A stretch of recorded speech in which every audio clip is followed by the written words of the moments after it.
Dear students, welcome to সাফল্য academy. Sourav Shri YouTube চ্যানেলে তোমাদের সকলকে স্বাগত।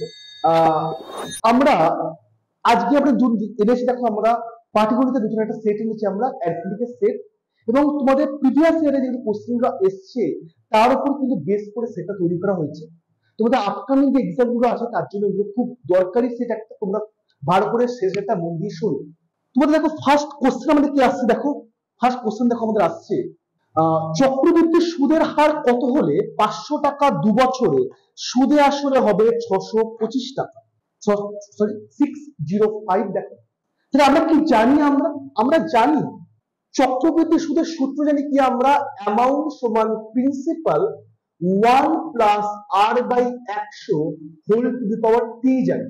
তাহলে আমাদের এখানে আসল দেয়া আছে 500 টাকা, আর 605 টাকা ছিল আমাদের সুদ আর আসল মিলিয়ে ছিল 605 টাকা। কিন্তু দেখো এই সূত্রে করে কি হয়, অঙ্কগুলো আমাদের অনেক সময় খুব লেন্দি হয়, সূত্রে করলে আমাদের কিন্তু সমস্যা তৈরি হয়ে যায়।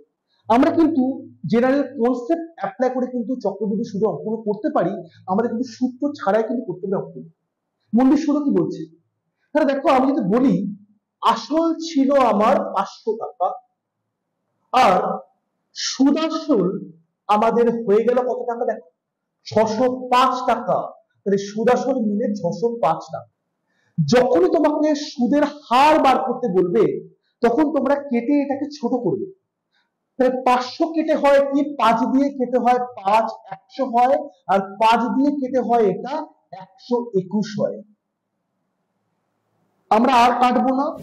100 মানে জানি আমি 10 স্কোয়ার, আর 121 মানে জানি আমি 11 স্কোয়ার।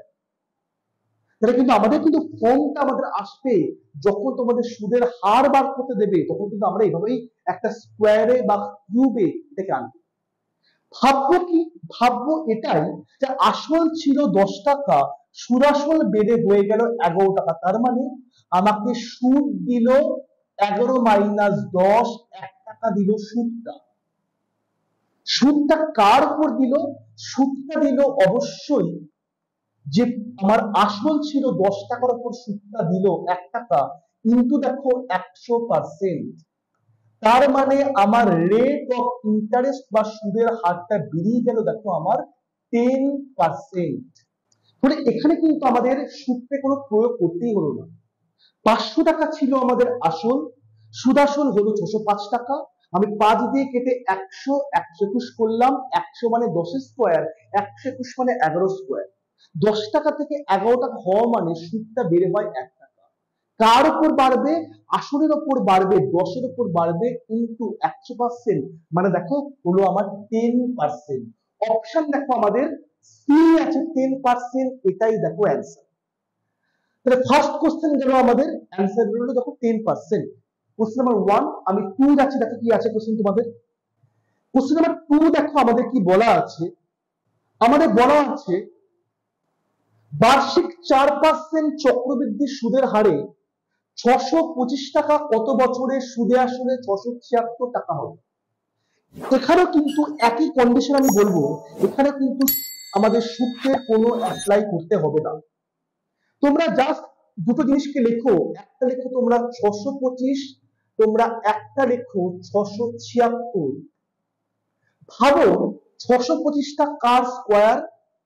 আমরা সবাই জানি 625 মানে এটা 25 স্কোয়ার হয়, আর 676 মানে কি জানি আমরা, এটা 26 স্কোয়ার হয়। এটা কিন্তু আমাদের ফার্স্ট কাজ। যদি আমাদের বছর চাই যে চক্রবৃদ্ধি সুদের হারে এত টাকা কত বছর চাই, ইয়ারটা চাই, তাহলে কিন্তু আমাকে ভাবতে হবে এটা কার স্কোয়ার বা কিউব হচ্ছে কার। মাথায় যখন স্কোয়ার থাকবে এটার মানে দাঁড়ায় অবশ্যই আমার অ্যান্সারটা 2 বছর হচ্ছে। তো অ্যান্সার দেখো আমাদের 2 বছর। অপশন দেখো আমাদের ডি আছে, ডি অপশন 2, মানে আমাদের ডিটা অ্যান্সার।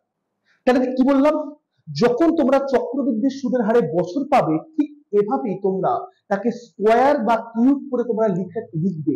তাহলে বুঝবে মাথায় স্কোয়ার মানে আমাদের ইন্ডিকেট করছে এটা 2 বছর, আর মাথায় কিউব মানে এটা 3 বছর। আমাদের 25 স্কোয়ার মানে 2, মানে এটা আমাদের 2 বছরের চক্রবৃদ্ধি সুদের কথা এখানে বলা হচ্ছে। অর্থাৎ দেখো আমাদের অ্যান্সারটা কিন্তু 2 বছর, এবং কত সহজে আমরা অ্যান্সারটাকে বের করতে পারি, যেখানে আমাদের সূত্রে কোনো প্রয়োগ করতেই হবে। কোশ্চেন নাম্বার 2 গেল, দেখি আমরা থার্ড কোশ্চেন আমাদের কি আছে দেখি। কোশ্চেন নাম্বার থার্ড দেখো, কোন মূলধন 8 বছরে 3 গুণ হলে কত বছরে সুদে আসলে বা সুদে মূলে, একই কনসেপ্ট একই ভাষা, নিচে 243 গুণ হবে। এগুলো কিন্তু আমাদের শর্টকাটে কিন্তু আমরা এই অঙ্কগুলোকে সলভ করতে পারি। কিভাবে করবো অঙ্কটা ভালো করে দেখে। 3 গুণ বলা আছে আমার 8 বছরে, তাহলে 243 গুণ। তোমরা ভাববে 243টাকে আমি 3 দিয়ে কিভাবে লিখতে পারি, মানে আমি যদি কাটিয়ে এটা কি হয় দেখি তো, আমি কাটলে এটা উৎপাদক করলে 81 হলো, 3 27 81, 3 9 27, 3 তিরিক্ষে 9, তার মানে 243 মানেও যা, 3 টু দি পাওয়ার 5 মানেও তাই। তাহলে আমাদের পাওয়ারে যে 5 হলো, তার সঙ্গে যদি আমি 8 বছরটা গুণ করি, তাহলে অ্যান্সারটা বেরোবে আমার 40 বছর। তাহলে আমাদের কত বছর মানে অ্যান্সারটা বেরোলো দেখো 40 ইয়ার্স, যেটা আমাদের অপশন বি তে বলা আছে 40 বছর। তাহলে 3 গুণ মানে এত বছর। নিচে তোমাকে যে গুণটা বার করতে হবে সেটা ভাববে যে আগে নিশ্চয়ই সেটা কোনো একটা পাওয়ারের কিছু একটা আছে, যে পাওয়ারটাকে সঙ্গে আগের বছরটা গুণ করলে আমরা অ্যান্সার পাবো। আমার 243 মানে দেখো 3 এর 5 আছে, 3 টু দি পাওয়ার 5, ওই 5 এর সঙ্গে যদি আমি 8 গুণ করি তাহলে আমি পাবো 40 ইয়ার্স, তার মানে 40 বছরে সুদে আসলে এটা 243 গুণ হবে। তাহলে তোমরা বুঝতে পারছো চক্রবৃদ্ধি সুদের হার, চক্রবৃদ্ধি সুদের বছরটা বা সময়টা কি আমি কিন্তু খুব সহজে আমরা ক্যালকুলেশন করতে পারি, যেখানে তোমাদের সময়টা নষ্ট হবে না, বলতে সময়টা সেভ করে দেবে। কোশ্চেন নাম্বার আমরা 3 করলাম, আমি নেক্সট যাবো 4, দেখো কি বলা আছে তোমাদের জন্য।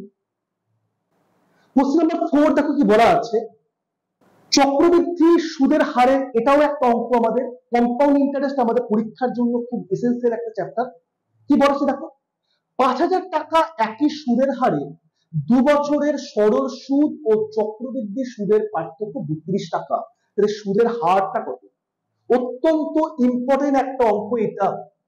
আমাদের কিন্তু প্রিভিয়াস ইয়ারে অঙ্কগুলো আমাদের পরীক্ষায় অনেকবার এসছে, এই অঙ্কগুলো অত্যন্ত একটা ইম্পর্টেন্ট অঙ্ক এটা আমাদের, যেখানে আমাদের সরল সুদ আর চক্রবৃদ্ধি সুদের একটা পার্থক্য বলা আছে, আর চক্রবৃদ্ধি সুদের একটা ডিফারেন্স বলা আছে। আমরা কি সূত্র জানবো? জানবো আমরা এদের যে ডিফারেন্স বা পার্থক্য হবে সমান সমান কি হবে, প্রিন্সিপাল বা আসলটা r/100 তার হোল স্কয়ার হবে।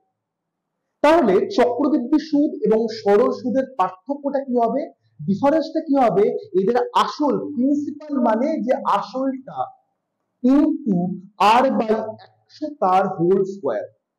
কিন্তু মনে রাখতে হবে অঙ্কটা কিন্তু তখনই আমি করতে পারবো সূত্রটা যখন আমাকে বছরটা 2 বছর দেবে, তারপরে 2 ইয়ার্স এর জন্য আমরা পার্থক্যটাকে এভাবে করতে পারি।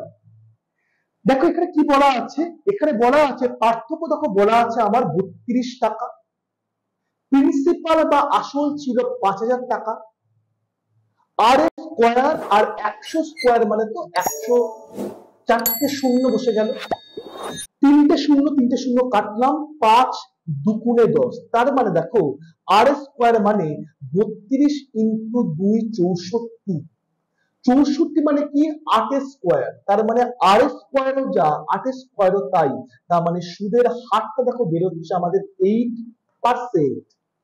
তাহলে দেখো অপশন নাম্বার বি আছে আমাদের 8%, তাহলে রেট অফ পার্সেন্টেজ আমাদের দেখো বেরোচ্ছে 8%।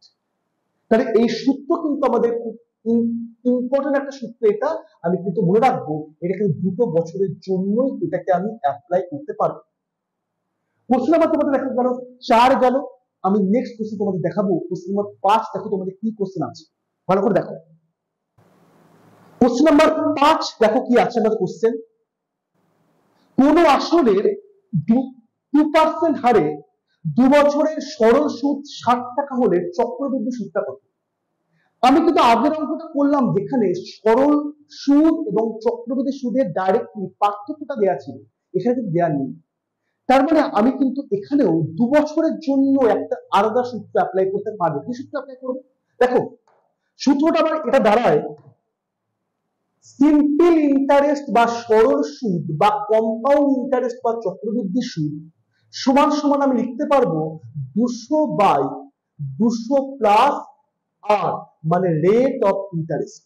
তাহলে সরল সুদ বাই চক্রবৃদ্ধি সুদ সমান সমান 200/200 প্লাস আর করবো, আর মানে সুদের হারটা।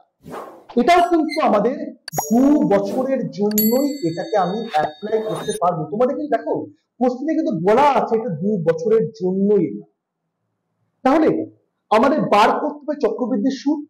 সরল সুদের মানটা বলা আছে 7 টাকা, সিআইটা অবশ্যই বার করতে হবে। 200 বাই আমাদের রেট অফ ইন্টারেস্ট ছিল আমাদের 2%, মানে দেখো 200 প্লাস 2 মানে হলো আমাদের 202। তাহলে 0 0 ক্যান্সেল করলাম আমি, 3 দুগুণে 6, 10 দুগুণে 20। তাহলে দেখো 10 CI কোনাকুনি গুণ করলে কি পাবো আমি? 10 CI পাবো সমান সমান 202 ইন্টু 3 মানে দেখো 606। তার মানে কম্পাউন্ড ইন্টারেস্টের মানটা কি হলো আমার? 606 ভাগ 10 মানে 60.6 এত টাকা। অপশন দেখো আমাদের ডি আছে 60.6 এত টাকা। অবশ্যই এত টাকা আমাদের চক্রবৃদ্ধি সুদটা আমরা পাচ্ছি। তাহলে যখন তোমাদের পার্থক্য দেয়া না থেকে আমাদের সরল সুদ এবং চক্রবৃদ্ধি সুদের কথা উল্লেখ থাকবে এবং 2 বছর উল্লেখ থাকবে, আমরা করতে পারবো এসআই বাই সিআই সমান সমান 200/200 প্লাস যে রেটটা দিয়েছে রেটটা এখানে 2% দেওয়া আছে। খুব সহজে কিন্তু আমরা অঙ্কন করতে পারি যদি তোমরা সূত্রগুলো দেখো, শর্টকাট যদি তোমরা মেনটেন করো, তাহলে চক্রবৃদ্ধি সুদ কিন্তু আমরা খুব সহজে করতে পারি, সময় কিন্তু যাতে বেশি নষ্ট না হয় এই জন্য। কোশ্চেন আমরা দেখো আমাদের 5 হলো, এবার আমি 6 যাব। 6টা দেখো কি আছে আমাদের কোশ্চেন। দেখো কোশ্চেন নাম্বার 6 দেখো কি ছিল, সৌমিত্র বাবুর প্রতি মাসের সংসার খরচ সঞ্চয়ের অনুপাত 5:3, মানে তিনি সংসার খরচ করেন 5 ইউনিট এবং সঞ্চয় করেন 3 ইউনিট। যদি তার আয় 10% বৃদ্ধি পায় এবং সংসার খরচ 8% বৃদ্ধি পায়, তবে তার সঞ্চয় শতকরা কত বৃদ্ধি পাবে? আমরা কি জানি? আমরা জানি একটা কনসেপ্ট জানি। কি কনসেপ্ট সেটা? যদি আমাদের আয়টা জানা থাকে এবং ব্যয়টা জানা থাকে, তাহলে আয় মাইনাস ব্যয় করে আমি সঞ্চয়টা পেয়ে যাব। মানে 100 টাকা আয়, 70 টাকা ব্যয়, মানে আমার 30 টাকা সঞ্চয় বা সেভ করছি। এখানে কি বলা আছে? এখানে দেখো বলা আছে আমি যদি 3টে লিখি, একটা লিখবো আয়, একটা লিখবো ব্যয়, একটা লিখবো তাদের সেভিং বা সঞ্চয়টা লিখবো। আয় আমার জানি না, ব্যয় 5 এবং সঞ্চয়টা 3। তার মানে যদি ব্যয় 5 ইউনিট সঞ্চয় 3 ইউনিট হয়, তাহলে আয়টা কিন্তু হবে তাদের যোগফলটা, মানে 5 আর 3 সমান সমান 8 ইউনিট। অঙ্কটা কিন্তু আমি তাহলে আয় ব্যয় সঞ্চয় আমি লিখে ফেললাম। আমার কি বলেছে? আমায় দেখো বলেছে যদি তার আয় 10% বৃদ্ধি পায়, যদি তার ব্যয়টা বা সংসার খরচ যেটা বলা আছে বৃদ্ধি পায় 8%, তাহলে তার সঞ্চয়টা কত পার্সেন্ট বৃদ্ধি পাবে, তাই তো? এখানে কিন্তু আরেকটা বিষয় জানতে হবে, সঞ্চয় বার করব তখন যখন আমরা আয় মাইনাস ব্যয়টা আমি ক্যালকুলেশন করতে পারবো তখন। তাহলে আমরা কি করব? আমরা 8 এর উপর করব 10 মাইনাস 5 এর উপর করব 8 বাই আয় মাইনাস ব্যয়, মানে 8 মাইনাস 5। এত পার্সেন্টেজ আমাদের সঞ্চয়টা বৃদ্ধি পাবে। খুব শর্টকাট দেখো, এটা খুব সিম্পল ভাবে করছি। এটাকে আমি 8 ছিল 10 গুণ করলাম, 5 ছিল 8 গুণ করলাম, বিয়োগ করলাম। কেন? কারণ আয় মাইনাস ব্যয় বলে তাই। দেখো 80 মাইনাস 40/3 মানে কত হচ্ছে আমার? 40/3 হচ্ছে। মানে কি করছি আমি? 13.13% করছি আমি। কিন্তু আমাদের অ্যান্সারটা বেরোচ্ছে কত? আমাদের 13.13%। তোমরা দেখো অপশন আমাদের ডিটা আছে, তাই মানে ডিটা আমার কারেক্ট আছে। এখানে কিন্তু আমাদের অহেতুক কিন্তু আমাদের এক্স আমরা ধরবো না, বা আমরা আয় ছিল আমরা পরবর্তীকালে ইনটু 110/100 বা ব্যয় ছিল 108/100 এই ফর্মে কিন্তু আমরা করবো না। আয় ছিল আমরা গুণ করলাম, মাইনাস ব্যয় ছিল গুণ করলাম, নিচে করলাম আয় মাইনাস ব্যয়, তাহলে আমি সঞ্চয় পেলাম 13.13%। তাহলে সঞ্চয় কত বৃদ্ধি পেল? 13.13% বৃদ্ধি পেল। অপশন ডিতে আছে। ডিয়ার স্টুডেন্টস, যদি তোমাদের ভালো লেগে থাকে সেশনটা, তোমরা কিন্তু অবশ্যই লাইক কমেন্ট শেয়ার করো, যাতে তোমাদের জন্য আরো আমি পাটিগণিতের অনেক অংশ আমরা আনতে পারি। তোমাদের যদি মনে রাখতে হবে, তোমরা যদি কোনো কোয়ারি থাকে তোমাদের কিন্তু অবশ্যই তোমরা কমেন্টে জানাবে। দেখো কোশ্চেন নাম্বার 6 হলো আমাদের। কোশ্চেন নাম্বার 7 যে কি বলা আছে দেখো। কোশ্চেন নাম্বার 7 দেখো একটা পৌনঃপুনিক আছে। কি আছে আমাদের? 8.3 একের মাথায় পৌনঃপুনিক, 0.6 তার মাথায় পৌনঃপুনিক, আর 0.002 তার মাথায় আছে পৌনঃপুনিক। পৌনঃপুনিক মানে কি? যদি বলি আমি 5-এর মাথায় পৌনঃপুনিক, এটার মানেটা বোঝায় এটা যে 5 5 5 করে আমি লিখতে চাই, বা 4-এর মাথায় পৌনঃপুনিক মানে 4 4 করে আমি এটাকে রিপিট করতে পারি। তাহলে সেইভাবেই কিন্তু আমি বলতে পারবো অঙ্কটা দেখো 8.31 এখানে একের মাথায় পৌনঃপুনিক মানে আমি একটাকে আমি 4 বার লিখলাম ডট ডট ডট, কারণ আরো তো দেখা যাবে একটাকে, একটা তো চলছেই তো একটা। 0.6 এর মাথায় পৌনঃপুনিক মানে আমি 6 6 করে আমি থামলাম ডট ডট ডট। আবার দেখো 0.002 2-এর মাথায় পৌনঃপুনিক মানে আমি 2 2 2 আমি আরেকটা 2 নিলাম মানে আরেকটা 6 বাড়লো, আরেকটা আমার 1 বাড়লো। দেখো তাহলে তোমরা অঙ্কটা 3টে স্টেপে বা 4টে স্টেপে তোমরা থামলে হবে। এবার তো যোগ করতে হবে, যোগ দিয়েছে আমাকে 6 2 8 আর 9, 6 2 8 আর 9, 6 2 8 আর 9, 6 2 8 আর 9, 6 1 7, 6 3 9, 8। দেখো 8.97 অব্দি আমাদের একটা পোরশন এলো, আর দেখো 9টা আমাদের বারবার রিপিট হচ্ছে। তার মানে আমরা যত এগোবো 9টা তত করে বেশি করে পাবো। তার মানে আমরা তাহলে বেশি করে পেলে আমরা কি বলতে পারি? 8.97 যখন 9টা বারবার রিপিট হচ্ছে আমরা বলতে পারবো আমাদের অ্যান্সারটা 8.979 তার মাথায় পৌনঃপুনিক ছিল। তাহলে যখন রিপিট হবে যে সংখ্যাটা বারবার করে আমাদের হাতে আসবে, আমি তার মাথায় একটা ডট চিহ্ন মানে পৌনঃপুনিক চিহ্ন দিয়ে এটাকে আমি থামিয়ে দেবো। অপশন দেখো এখানে আমাদের অপশন দেখো সি তে আমরা কারেক্ট বলবো, সি অপশন দেখো এখানে 8.979 এটা অপশন সি তে আছে, এটা কিন্তু কারেক্ট আছে। তাহলে দেখো পৌনঃপুনিক যখন আমরা যোগ দেবে তখন কিন্তু আমরা ঠিক যোগই করব, যখন যোগ দেবে তখন কিন্তু আমরা যোগই করব। শুধু মনে রাখতে হবে যার মাথায় পৌনঃপুনিক সাইনটা আছে তাকে আমি শুধু বারবার করে লিখবো, লিখে আমি তাদের যোগ করে তুমি দেখতে পারবে কোন একটা সংখ্যা আমাদের কমন আসছে, সেটা 9 আসছে, তাই 9 তার মাথায় আমি পৌনঃপুনিক দিয়ে দিলাম তার মাথায়। তো অ্যান্সার দেখো আমাদের হচ্ছে 8.97 তার মাথায় পৌনঃপুনিক 9। কোশ্চেন নাম্বার দেখো আমাদের 7 গেল, ভেরি ভেরি ইম্পর্টেন্ট কোশ্চেন আমাদের পৌনঃপুনিক নিয়ে। আমি নেক্সট কোশ্চেন দেখো যাচ্ছি আমি। দেখো কোশ্চেন নাম্বার 8 দেখো ক্ষুদ্রতম সংখ্যা নির্ণয় করো। কি কি ছিল আমাদের? 2/3, 1/√81, 0.8 তার মাথায় পৌনঃপুনিক এবং 0.3 এই পুরোটার তার মাথায় দেখো একটা স্কোয়ার আছে, যে মাথায় দেখো স্কোয়ার আছে, পুরোটা স্কোয়ার। এবার দেখো 2/3 এটা মানে কি তোমরা সবাই জানো, এটা ভাগ করলে কি হয়? 0.666 এমন হয়, ভাগ করলে হয়তো আমাদের 1/√81, √81 মানে কি 9 স্কোয়ার মানে 9 বাইরে বেরোয়, ভাগ করলে কি পাই আমরা? ভাগ করলে পাই 0.111 ভাগ করলে পাই। এবার দেখো 0.8 তার মাথায় পৌনঃপুনিক মানে আমি কি বললাম 0.8 থেকে আমি লিখতে পারি, কারণ এটা চলতেই থাকে, এটা আমি 3 ঘর লিখলাম। আর 0.3 তার মাথায় পুরোটা স্কোয়ার মানে আমি কি বলবো 0.09 বলবো। দেখো সবার না আমি যদি 3টে জিনিস ধরি, সবার আমার এলো কি 0.666 এলো, এখানে এলো কি 0.111 এলো, এখানে আসছে আমাদের 0.888, কিন্তু 0.3 তার স্কোয়ার করলে আমার দশমিকের পর একটা শূন্য চলে আসছে, মানে আমাদের কিন্তু ছোট হবে এই অংশটাই। তার মানে ছোট কোনটা আমাদের, ছোটটা হবে দেখো অবশ্যই 0.3 তার স্কোয়ারটাই আমাদের স্মলেস্ট।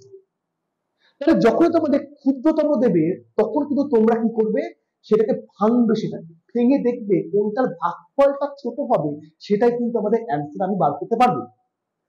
অপশন দেখো এতে আমাদের 0.3 তার স্কোয়ার ছিল, মানে অপশন এটা আমাদের কারেক্ট, এবং ভাগ করলে কিন্তু আমরা বুঝতে পারবো যে কোনটা মান ছোট দিচ্ছে। দেখো অপশন এ কারেক্ট আমাদের। ভেরি ভেরি ইম্পর্টেন্ট কোশ্চেন আমাদের ক্ষুদ্রতম বের করা বা বৃহত্তম বের করা মানগুলোর মধ্যে কত হয়। দেখো কোশ্চেন নাম্বার 8 থেকে গেল, আমি নেক্সট আসবো, আমি দেখো 9 আসবো। নেক্সট কোশ্চেন নাম্বার দেখি কি কোশ্চেন আছে আমাদের।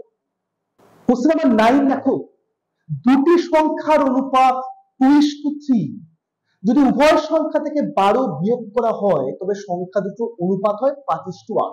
সংখ্যা দুটো কি কি আছে, এই অঙ্কটাও সেম ভাবে বলতে পারি অঙ্কটাকে আমি, যে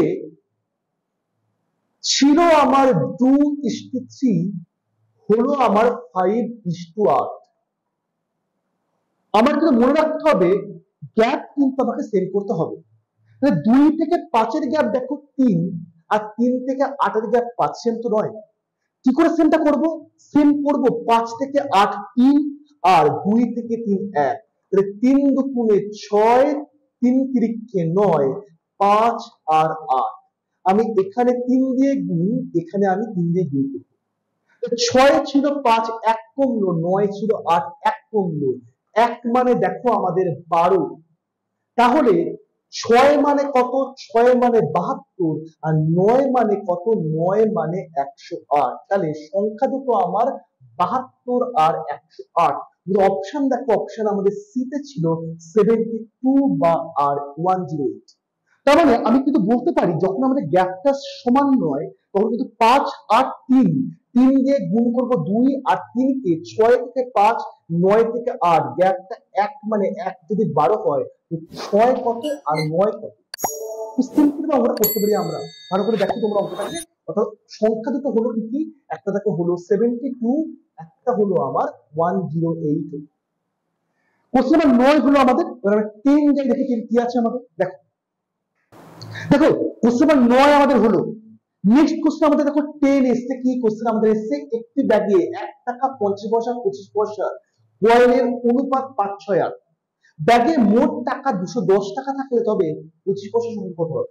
তোমাদের পরীক্ষা আমাদের খুব ইম্পর্টেন্ট একটা কোশ্চেন এটা, তোমরা মনে রাখবে কোশ্চেনের নিয়মটা হচ্ছে আমাদের করার কি 1 টাকা 50 পয়সা মানে হাফ টাকা তোমরা করবে, আর 25 পয়সা মানে 1/4 টাকা তোমরা করবে।